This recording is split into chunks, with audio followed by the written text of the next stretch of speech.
राधे राधे। जय श्री कृष्ण। तो हिंदुओं में एकादशी का विशेष महत्व माना जाता है। हर महीने दो एकादशी आती हैं, एक कृष्ण पक्ष में और दूसरी शुक्ल पक्ष में।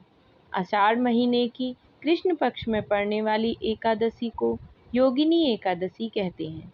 योगिनी एकादशी में भक्त भगवान विष्णु की विधि विधान से पूजा कर व्रत रखते हैं और पूजा के वक्त कथा सुनते हैं। इस बार योगिनी एकादशी का सर्वार्थ योग और सिद्ध योग बन रहा है, जो पूजा की दृष्टि से बेहद लाभकारी है। जो भक्त योगिनी एकादशी का व्रत रखते हैं, उनके समस्त पाप मिट जाते हैं। योगिनी एकादशी व्रत करने से मृत्यु के बाद नरक लोक के कष्टों को नहीं भोगना पड़ता। जो भक्त योगिनी एकादशी के व्रत को रखते हैं, उनको मृत्यु के बाद यमदूत नहीं, देवदूत लेने आते हैं। उस व्यक्ति की आत्मा को स्वर्ग में स्थान प्राप्त होता है। योगिनी एकादशी में व्रत के पुण्य और भगवान विष्णु की कृपा से व्यक्ति को मोक्ष की प्राप्ति होती है।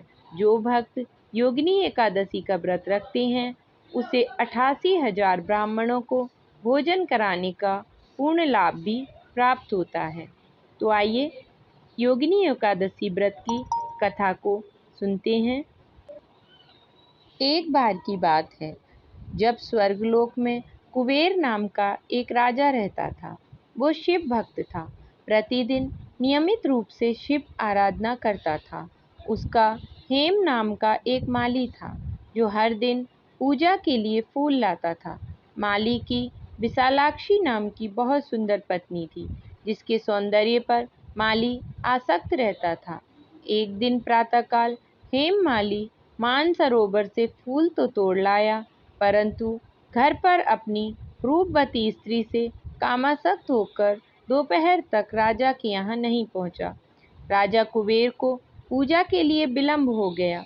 विलंब का कारण जानकर कुबेर बहुत क्रोधित हुआ और उसने माली को श्राप दे दिया।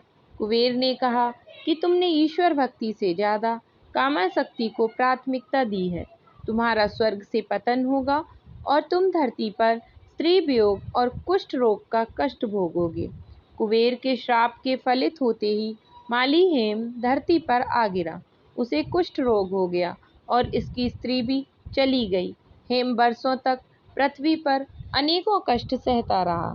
एक दिन उसे मार्कंडेय ऋषि के दर्शन हुए।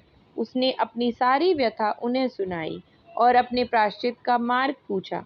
मार्कंडेय ऋषि ने उसे योगिनी एकादशी के व्रत के महात्म्य के बारे में बताया। उन्होंने कहा, भगवान विष्णु को समर्पित ये योगिनी एकादशी का व्रत तुम्हारे समस्त पापों को समाप्त कर देगा और तुम पुनः भगवत कृपा से स्वर्गलोक को प्राप्त करोगे। हेममाली ने पूरी श्रद्धा के साथ योगिनी एकादशी का व्रत रखा। भगवान विष्णु ने उसके समस्त पापों को क्षमा करके उसे पुनः स्वर्गलोक में स्थान प्रदान किया। तो हम सभी पर भगवान विष्णु और माता लक्ष्मी की कृपा सदा बनी रहे। तो इसी विश्वास के साथ राधे राधे। जय श्री कृष्ण।